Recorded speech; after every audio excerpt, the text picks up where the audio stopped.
Ave María Purísima, sin el labio original concepta. Llamadas del mensaje de Fátima. Capítulo 12. Llamada al rezo del Santo Rosario. 10ª llamada del mensaje. Esta llamada fue hecha por primera vez el día 13 de mayo de 1917, cuando las 3 pobres criaturas de Aljustrel se encontraban pastoreando sus rebaños en el campo llamado Cova da Iria. Como de costumbre, después del mediodía, las 3 criaturas tomaron su comida y rezaron. Enseguida comenzaron por entretenimiento a hacer un pequeño muro de piedras sueltas a la vuelta de un arbusto llamado moita, que la gente acostumbraba a utilizar para hacer escobas, y por eso querían resguardarlo para que los animales no lo royesen. Esto porque cuando encontraban tales arbustos en buenas condiciones, gustaban de dejarlos crecer para hacer de ellos después escobas, que entregaban a la madre cuando regresaban por la noche a sus casas. Entonces, para las criaturas era una fiesta ver a los padres contentos con sus presentes y sus caricias, por lo que cada uno se esmeraba en buscar todo aquello con que más y mejor les podía dar gusto y alegría. Pobres sí, pero felices, porque aquello que da la felicidad no es la riqueza ni los entretenimientos tantas veces peligrosos, sino el amor. En verdad, amar y sacrificarse por amor es lo que da a las casas la felicidad, la alegría, la paz y el bienestar. Como estaba contando, las humildes criaturas se entretenían despreocupadas, jugando, cuando de repente fueron sorprendidas por el reflejo de una luz, que ellas supusieron fuese un relámpago.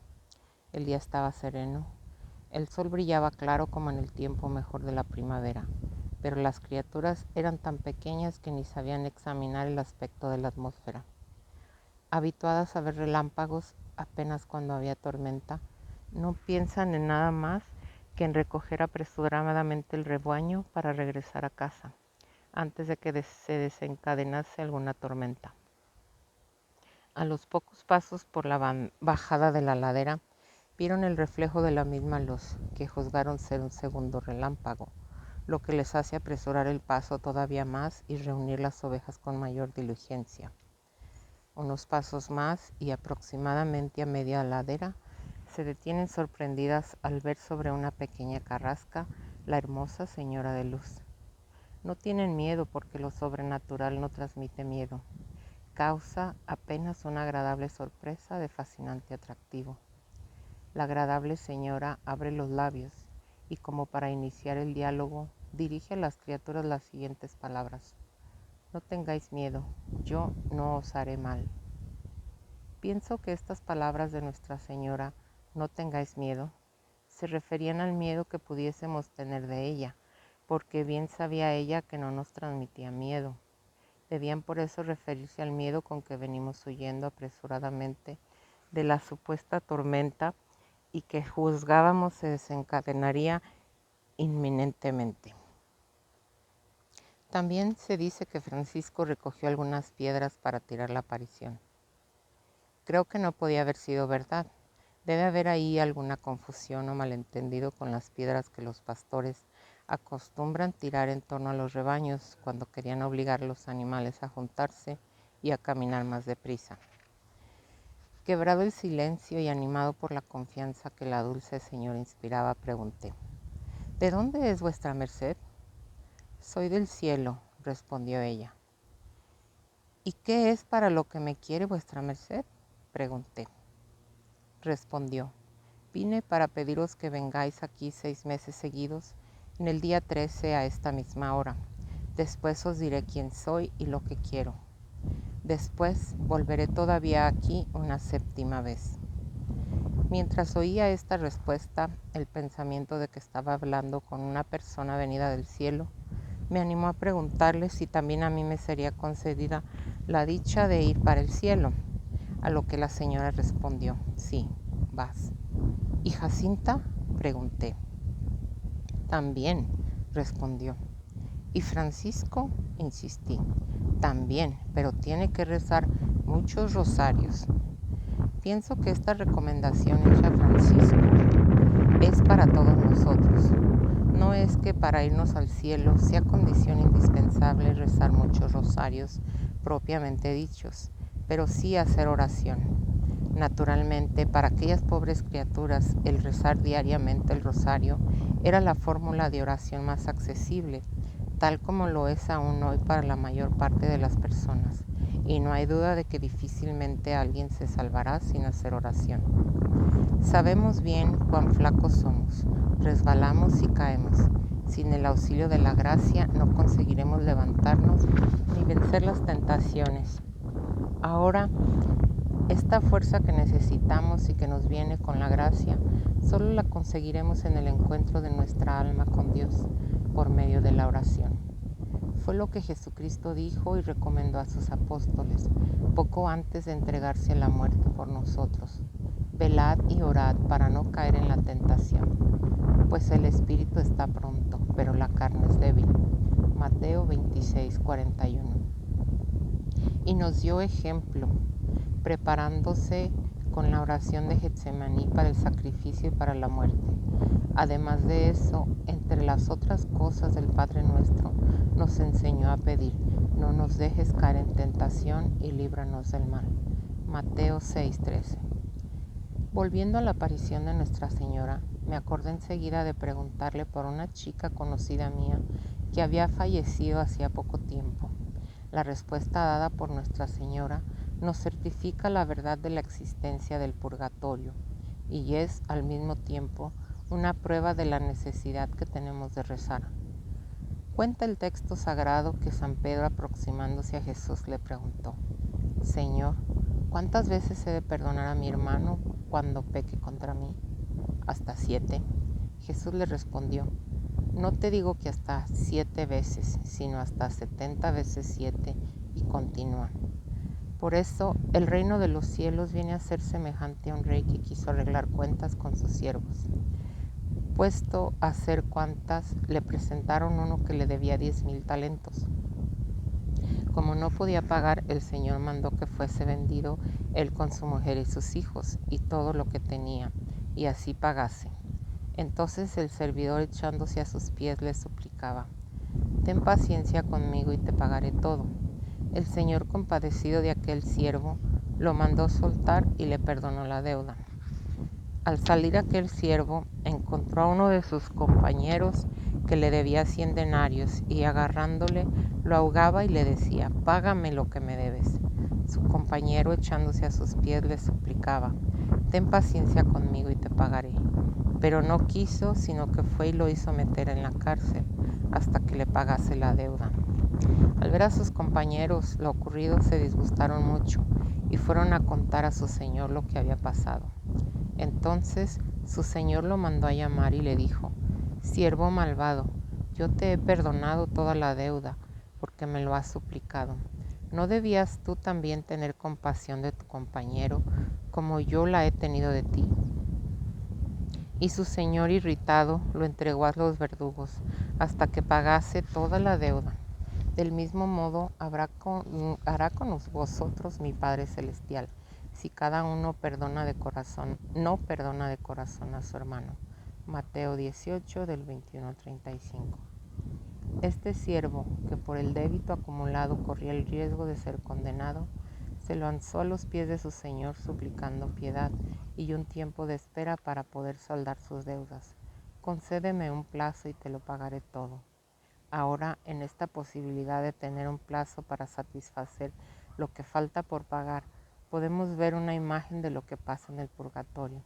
Este es un tiempo de espera para purificarnos de las faltas leves no confesadas y para satisfacer la reparación que aún debemos por nuestros pecados, porque en tanto vivíamos en este mundo no hicimos bastante penitencia por los mismos. Al principio, el siervo de la parábola suplicó y obtuvo el perdón absoluto de todo, pero después volvió a pecar siendo cruel con su compañero, acabando aquel por tener que hacer penitencia y pagar todo lo que debía a su Señor. Y así nos acontecerá a nosotros, concluía Jesucristo.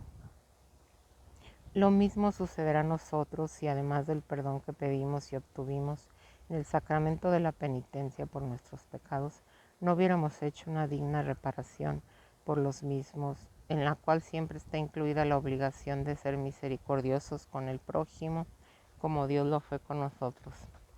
También así nos enseñó Jesús a rezar: Padre nuestro, y perdona nuestras ofensas, como también nosotros perdonamos a los que nos ofenden. Mateo 6:12.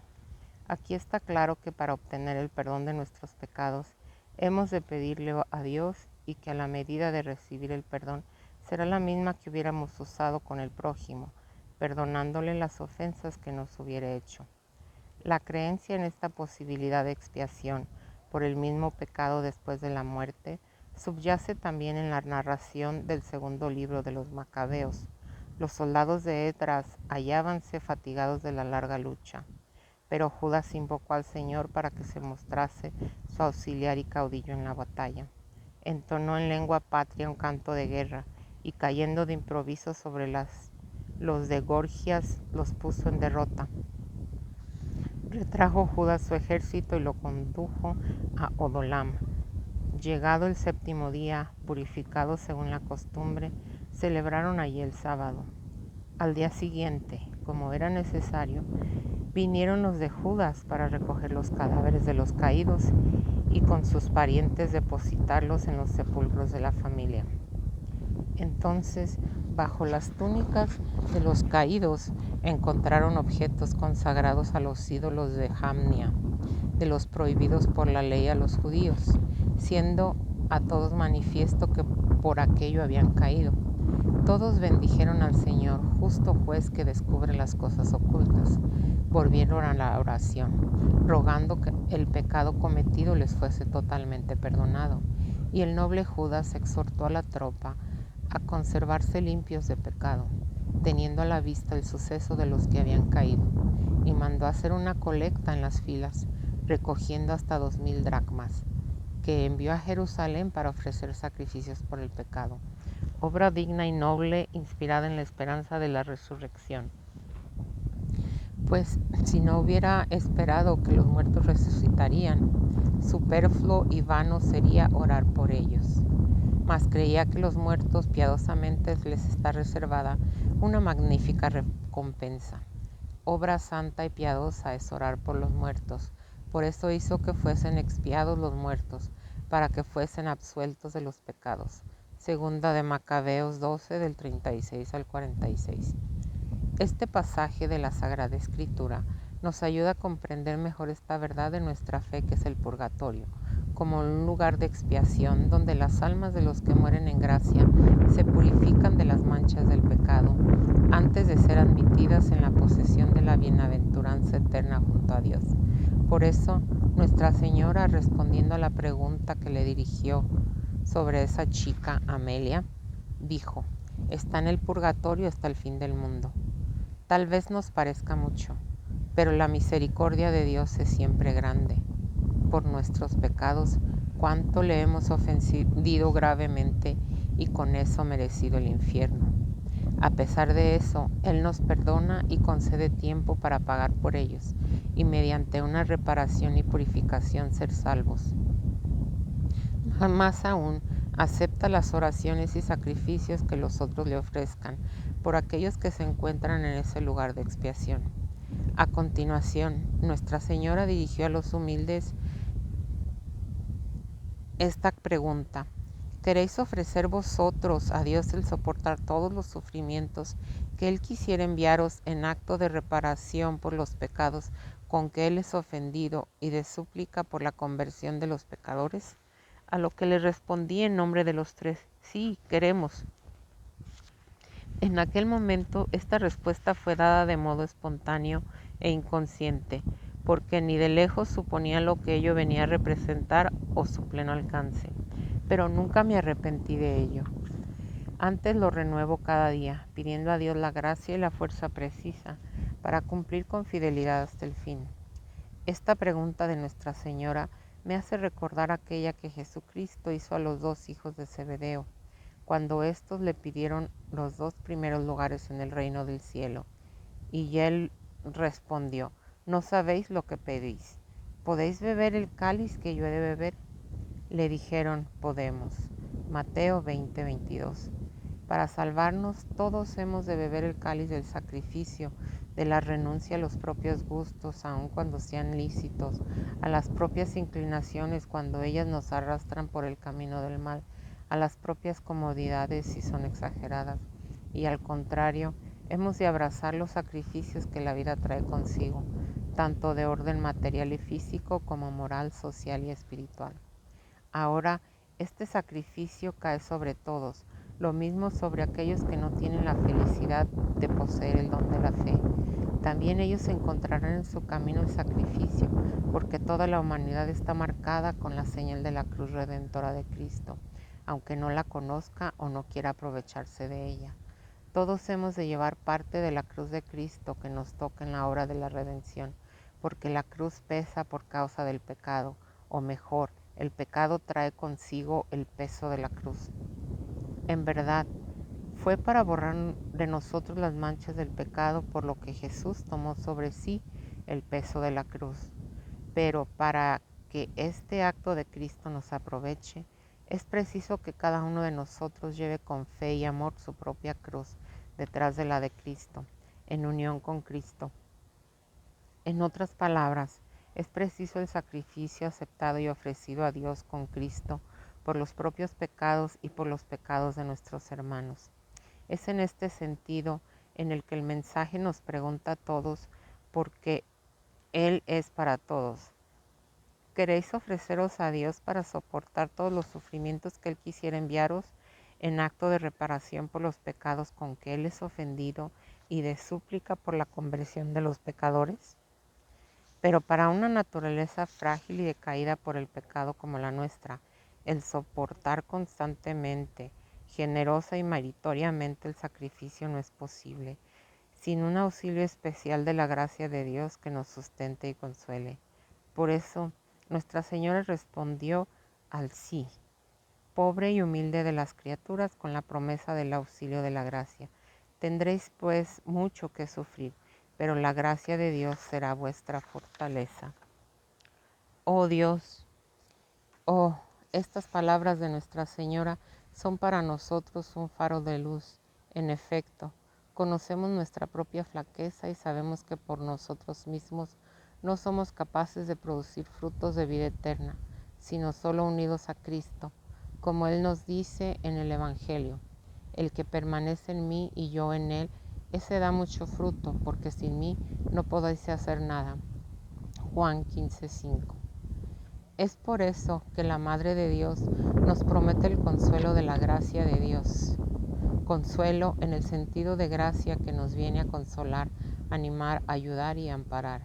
Y en esta certeza florece la inspiración de la confianza que hemos de tener en Dios.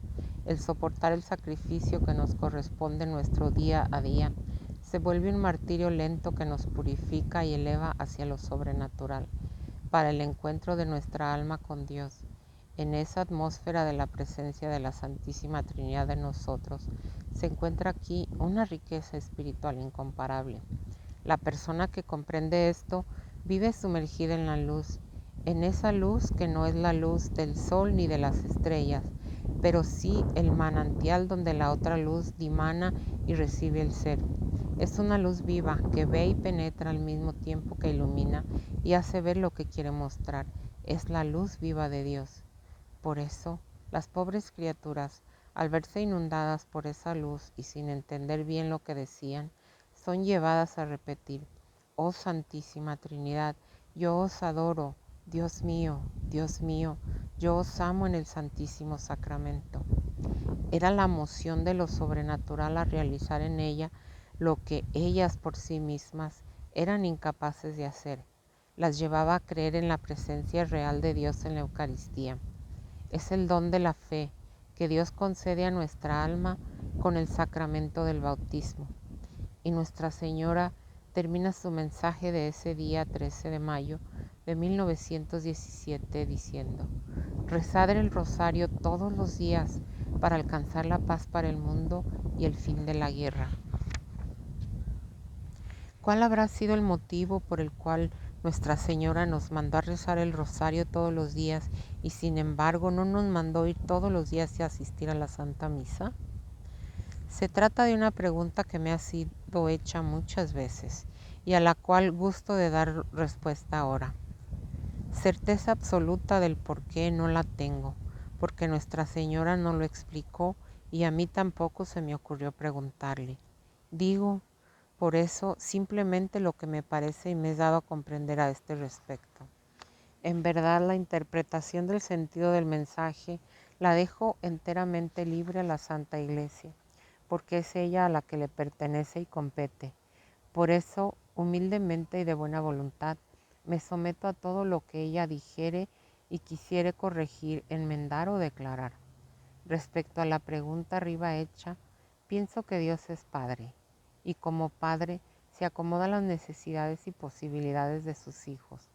Ahora, si Dios, por medio de Nuestra Señora, nos hubiese pedido ir todos los días a participar y comulgar en la Santa Misa, ciertamente habría muchos que dirían con justo motivo que no les era posible, unos a causa de la distancia que los separaba de la iglesia más próxima en donde se celebra la Eucaristía, otros porque no lo permiten sus ocupaciones o sus deberes de Estado o empleo o su estado de salud, etc. Al contrario, el rezo del rosario es accesible a todos, pobres y ricos, sabios e ignorantes, grandes o pequeños. Todas las personas de buena voluntad pueden y deben diariamente rezar su rosario. ¿Y para qué? Para ponernos en contacto con Dios, agradecer sus beneficios y pedirle las gracias que tenemos necesidad. Es la oración que nos lleva al encuentro familiar con Dios, como el hijo que va a estar con su padre para agradecerle los beneficios recibidos, tratar con él sus asuntos particulares, recibir su orientación, su ayuda, su apoyo y su bendición. Dado que todos tenemos necesidad de rezar, Dios nos pide diariamente una oración que está a nuestro alcance, la oración del rosario, que tanto se puede hacer en común como en particular, tanto en la iglesia delante del Santísimo, como en casa, en familia o a solas, tanto por el camino y yendo de viaje, como en un tranquilo paseo por los campos. La madre de familia puede rezar mientras mece la cuna del hijo pequeño o trata de arreglar la casa. Nuestro día tiene 24 horas. No será mucho reservarse un cuarto de hora para la vida espiritual, para nuestro trato íntimo y familiar con Dios. Por otro lado, yo creo que después de la oración litúrgica, del santo sacrificio de la misa, la oración del Santo Rosario, por el origen y sublimidad de las oraciones que lo componen y por los misterios de la redención que recordamos y meditamos en cada decena, es la oración más agradable que podemos ofrecer a Dios y el mayor provecho para nuestras almas. Si así no fuese, Nuestra Señora no lo había recomendado con tanta insistencia. Al decir rosario, no significa que Dios necesite que contemos las veces que le digamos nuestras súplicas, alabanzas o agradecimientos. Ciertamente, Dios no precisa que los contemos. En Él todo está presente, pero nosotros precisamos contarlos para tener la conciencia viva y cierta de nuestros actos y saber con claridad si hemos o no cumplido lo que nos propusimos ofrecer a Dios cada día para preservar y aumentar nuestro trato de directa convivencia con Dios y por ese medio conservar y aumentar en nosotros la fe, la esperanza y la caridad. Aún diré que incluso aquellas personas que tienen posibilidad de tomar parte diariamente en la Santa Misa no deben por eso descuidar de rezar diariamente su rosario. Bien entiendo que el tiempo apropiado para el rezo del rosario no es aquel en el que se toma parte en la Santa Misa. Para esas personas, el rezo del rosario puede considerarse una preparación para participar mejor en la Eucaristía o también como una acción de gracias a lo largo del día. No sé bien, por el poco conocimiento que tengo de trato directo con las personas en general, pero veo que es muy limitado el número de almas verdaderamente contemplativas que mantienen y conservan un trato de íntima familiaridad con Dios, que las prepare dignamente para la recepción de Cristo en la Eucaristía. Así, También para estas se hace necesaria la oración vocal, meditada lo más posible, ponderada y reflexiva, como debe ser el rosario. Hay muchas y bellas oraciones que pueden servir de preparación para recibir a Cristo en la Eucaristía y para mantener nuestro trato familiar de íntima unión con Dios. Pero no me parece que encontremos alguna más que se pueda indicar y que mejor sirva a todos en general como la oración del rosario. Por ejemplo, la oración de la liturgia de las horas es maravillosa, pero no creo que pueda ser accesible a todos ni que alguno de los salmos recitados pueda ser bien comprendidos por todos en general, pues requiere una cierta instrucción y preparación que a muchos no se puede pedir. Tal vez todos estos motivos y otros que nosotros no conocemos, Dios que es Padre y comprende mejor que nosotros las necesidades de sus hijos, quiso pedir el rezo del Santo Rosario, condescendiendo hasta el nivel simple y común de todos nosotros, para facilitarnos el camino de acceso a Él. En fin, teniendo presente lo que nos tiene dicho sobre la oración del Rosario, el magisterio de la Iglesia, a lo largo de los años, alguna cosa os recordaré más adelante, y lo que Dios por medio de su mensaje tanto nos recomienda. Podemos pensar que aquella es la fórmula de oración vocal que a todos en general más nos conviene y de la cual debemos tener sumo aprecio, en la cual debemos poner el mejor empeño para nunca dejarla. Porque mejor que nadie sabe Dios y Nuestra Señora aquello que más nos conviene y de lo que tenemos más necesidad, y será un medio poderoso para ayudarnos a conservar la fe, la esperanza y la caridad, igual para las personas que no saben o no son capaces de recoger el Espíritu para meditar. El simple acto de tomar las cuentas en la mano para rezar es ya un acordarse de Dios, y mencionar en este recuerdo dejar abiertas nuestras almas para tener la luz de la fe que sustenta la mecha que aún humea, no permitiendo así que se extinga del todo. Por el contrario, los que abandonan la oración del rosario y no toman diariamente parte en el santo sacrificio de la misa, nada tienen que los sustente, acabando por perderse en el materialismo de la vida terrena. Así, el rosario es la oración que Dios, por medio de su Iglesia y de Nuestra Señora, nos tiene encomendado con mayor insistencia a todos en general como camino y puerta de salvación. Rezad el rosario todos los días. Nuestra Señora, 13 de mayo de 1917. Ave María. Capítulo 13.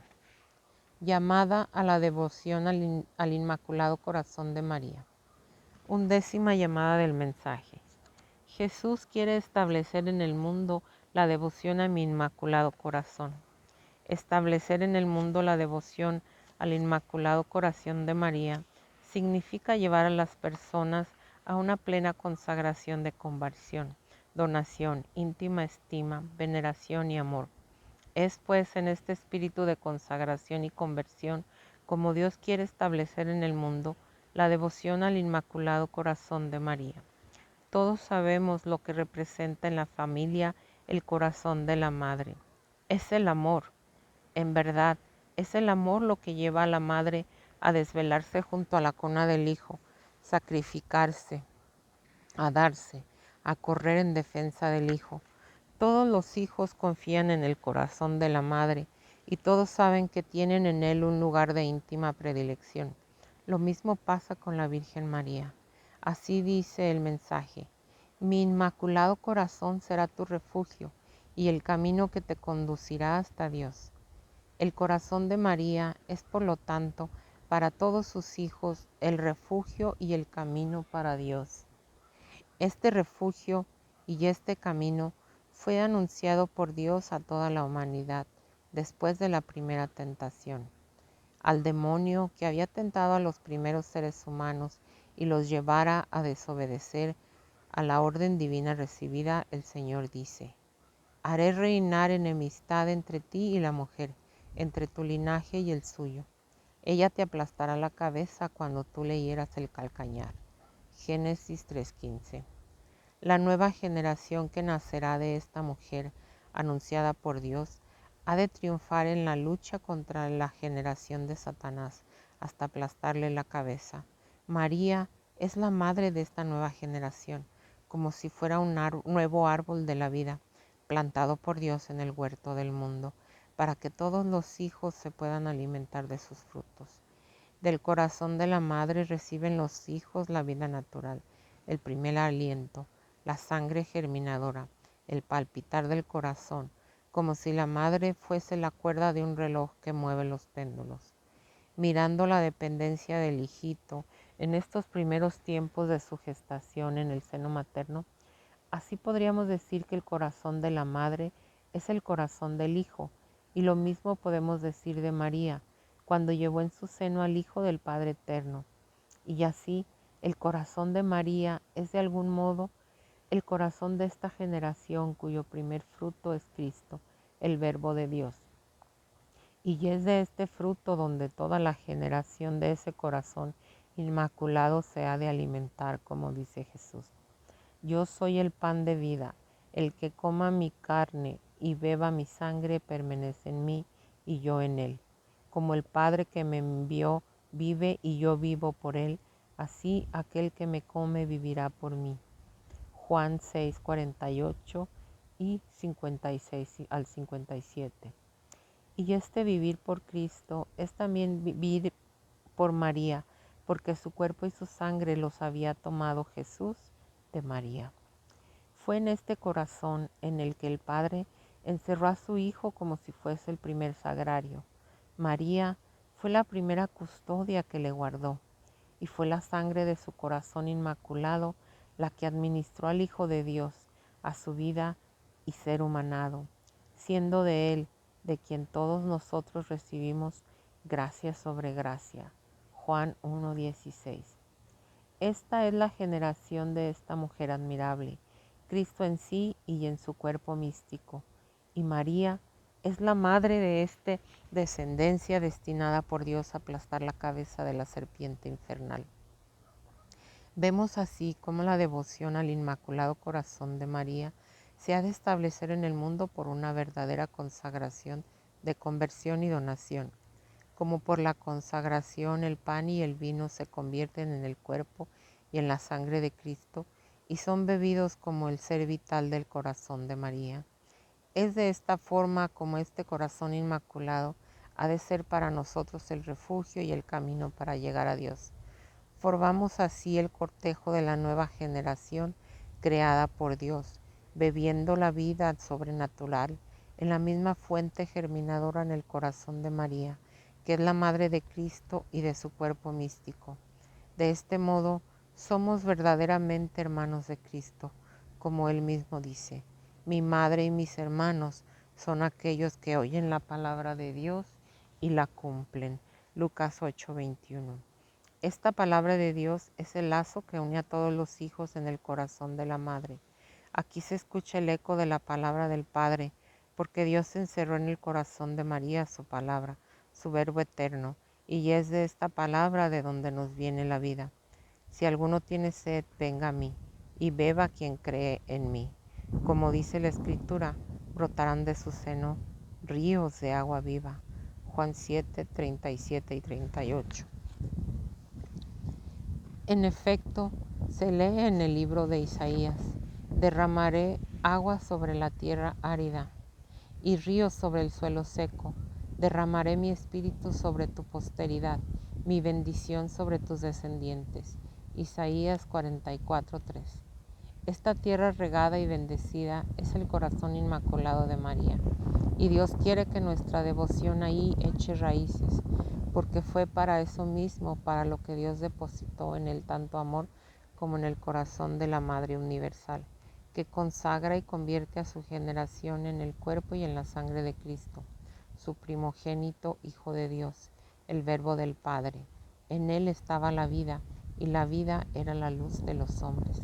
Y el Verbo se hizo carne y habitó entre nosotros, y hemos visto su gloria, gloria como de unigénito del Padre, lleno de gracia y de verdad. Juan 1, 4, 14. Dios inició en el corazón de María la obra de redención, dada que fue en su fiat donde tuvo principio. He aquí la esclava del Señor, hágase en mí según tu palabra. Lucas 1:38. Y el Verbo se hizo carne y habitó entre nosotros. Juan 1:14. Y así, en la más estrecha unión que puede existir entre dos seres humanos, Cristo comenzó con María la obra de nuestra salvación. Las palpitaciones del corazón de Cristo son las palpitaciones del corazón de María. La oración de Cristo es la oración de María. Las alegrías de Cristo son las alegrías de María. De María recibió Cristo el cuerpo y la sangre que han de ser respectivamente inmolado y derramado por la salvación del mundo. Por eso, María, hecha uno con Cristo, es la corredentora del género humano. Con Cristo en su seno, con Cristo en sus brazos, con Cristo en Nazaret, en la vida pública. Con Jesucristo subió al Calvario, sufrió y agonizó, recogiendo en su inmaculado corazón los últimos dolores de Cristo, sus últimas palabras, sus últimas agonías y las últimas gotas de su sangre para ofrecerlas al Padre. Y María quedó en la tierra para ayudar a sus otros hijos a completar la obra redentora de Cristo, conservándola en su corazón como un manantial de gracia, Ave Gratia plena, para comunicarnos los frutos de la vida, pasión y muerte de Jesucristo su Hijo. Ave María. Capítulo 14. Llamada a la consideración de la vida eterna. 12ª llamada del mensaje. Todos nosotros ambicionamos conservar la vida temporal que pasa con los días, los años, los trabajos, las alegrías, las penas y los dolores. Pero qué poco nos preocupamos por la vida eterna. Y mientras esta es la única, verdaderamente decisiva y que perdura para siempre. Dios, al crear a los seres humanos, les dio por destino la vida eterna en la participación de su vida divina. Por eso Dios creó al hombre a su imagen, a imagen de Dios lo creó. Él los creó hombre y mujer, Génesis 1:27. Explicando a continuación que el Señor Yahvé formó al hombre del polvo de la tierra y le insufló por la nariz al soplo de la vida, y el hombre se transformó en un ser vivo. Génesis 2:7. Vemos aquí que el cuerpo humano fue sacado del polvo de la tierra, pero la vida la recibió el hombre del propio ser de Dios, del soplo creador de sus labios. Por eso, nuestra alma es un ser espiritual que participa de la vida de Dios y es inmortal.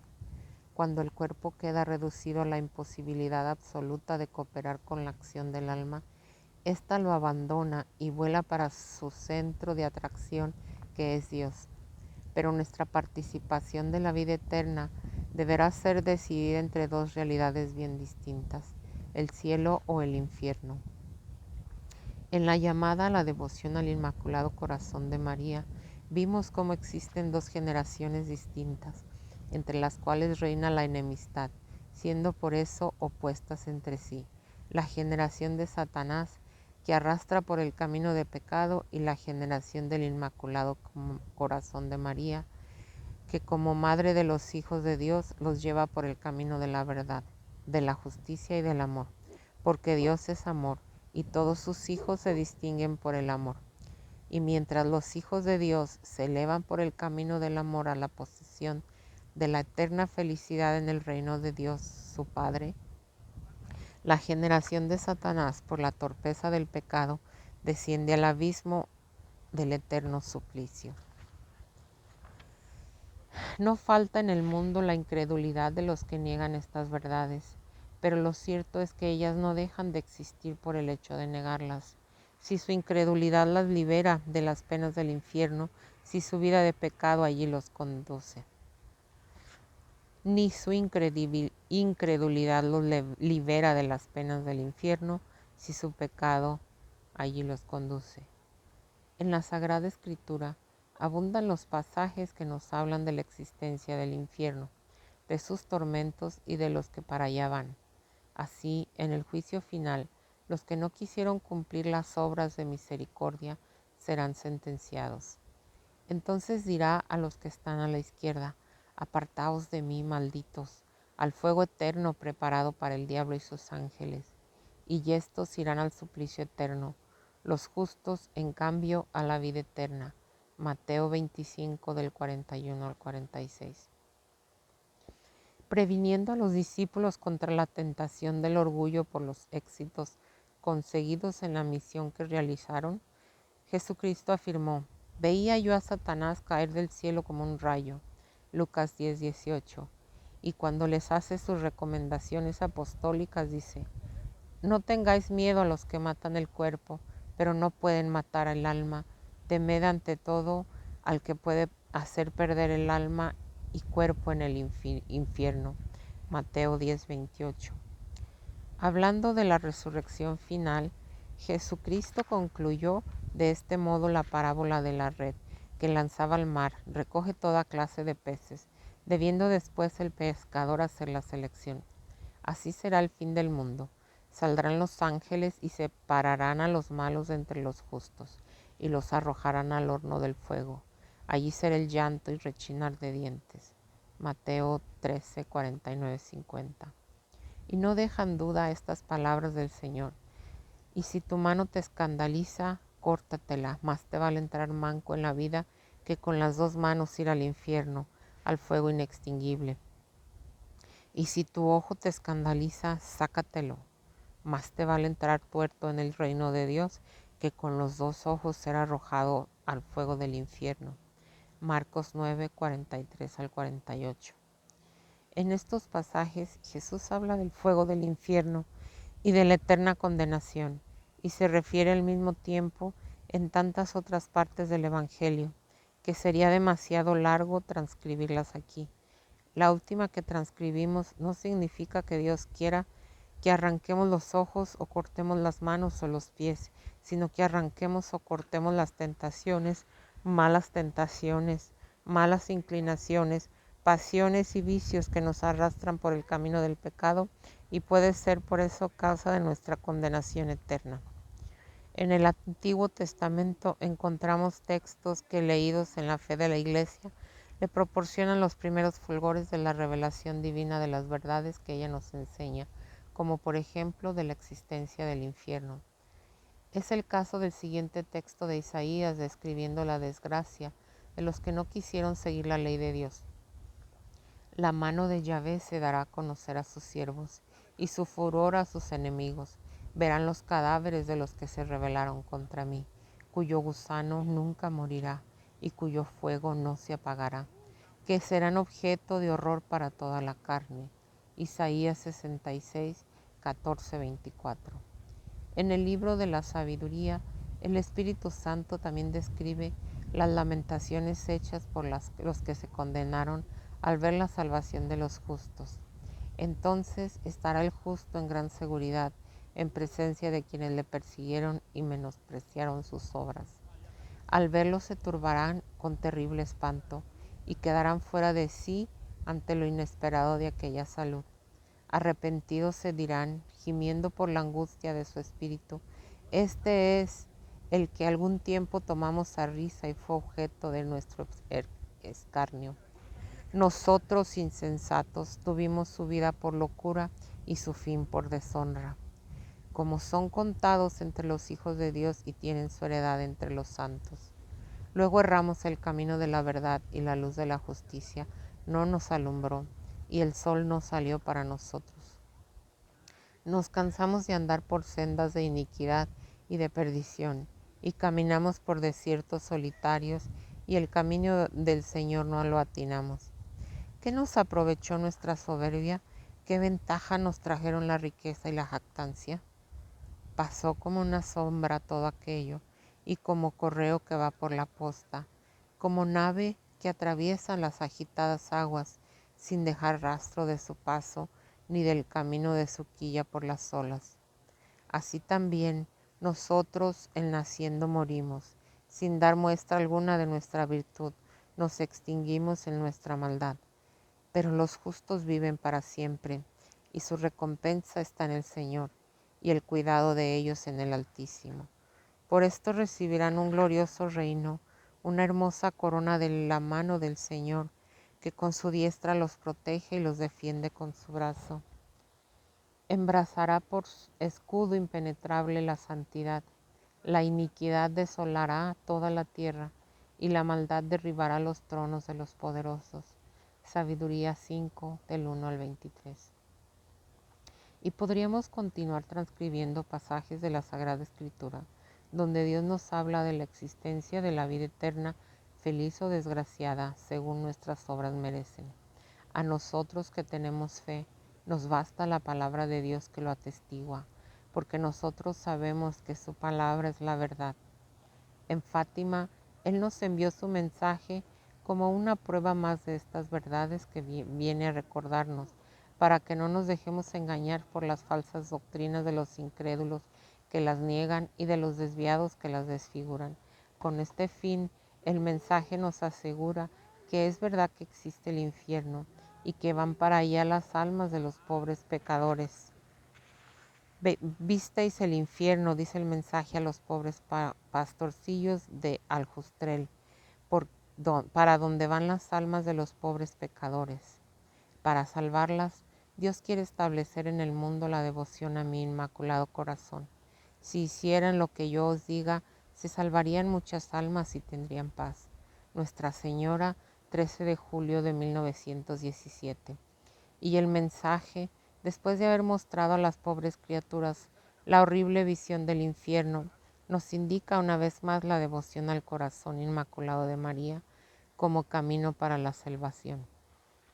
Para salvarlos, Dios quiere establecer en el mundo la devoción a mi Inmaculado Corazón. Si hicieran lo que yo os diga, se salvarían muchas almas y tendrían paz. Paz con la propia conciencia, paz con Dios, paz en las casas y paz en las familias, paz con los vecinos y entre las naciones. Esa paz por la cual el mundo tanto anhela y tanto de ella se aleja, porque no oye y no sigue la palabra de Dios. De allí estas palabras del mensaje: si hicieran lo que yo os diga. ¿Y qué es lo que Nuestra Señora nos dice? Pasaremos a verlo en la descripción de las llamadas del mensaje. De momento, os recuerdo una página del Evangelio de San Juan, en la cual encontramos como un mandamiento de María. Se celebran unas bodas de Caná en Galilea, habiendo tomado parte de ellas Jesucristo, su madre y los discípulos. Entonces María, en cierto momento, observó que faltaba el vino y comunicó a su hijo lo embarazoso de la situación, que dejaría a los novios en mal lugar. Y habiendo presentado la situación a Jesús, María dice a los sirvientes: haced lo que Él os diga. Estos obedecieron y el Señor convirtió el agua en vino. Juan 2, del 1 al 10. Podríamos considerar esto como el mandamiento de María: haced lo que Él os diga. Seguid la palabra de Dios, que es Jesucristo, su verbo. Esa orden viene de una madre siempre solícita en conducir a los hijos hacia los brazos del Padre, porque sólo ahí podrán encontrar el camino de la verdad hacia la vida. Ella misma es madre porque siguió este camino, el de la palabra del Padre. Hágase en mí según tu palabra, respondió ella al ángel, cuando éste le transmitió la palabra de Dios. Lucas 1:38. Y esta fe en la palabra de Dios le fue elogiada por su prima Isabel. Feliz aquella que creyó que se cumplirían las cosas que le fueron dichas de parte del Señor. Lucas 1:45. Confirman todo esto las siguientes palabras de Jesucristo: pues todo el que haga la voluntad de mi Padre que está en los cielos, ese es mi hermano y mi hermana y mi madre. Mateo 12:50. Así fue que los sirvientes merecieron ver el milagro de la transformación del agua en vino. Hicieron lo que María les ordenó y siguieron la palabra de Jesús. Este es el camino de la salvación: oír la palabra de Dios y seguirla. Ave María.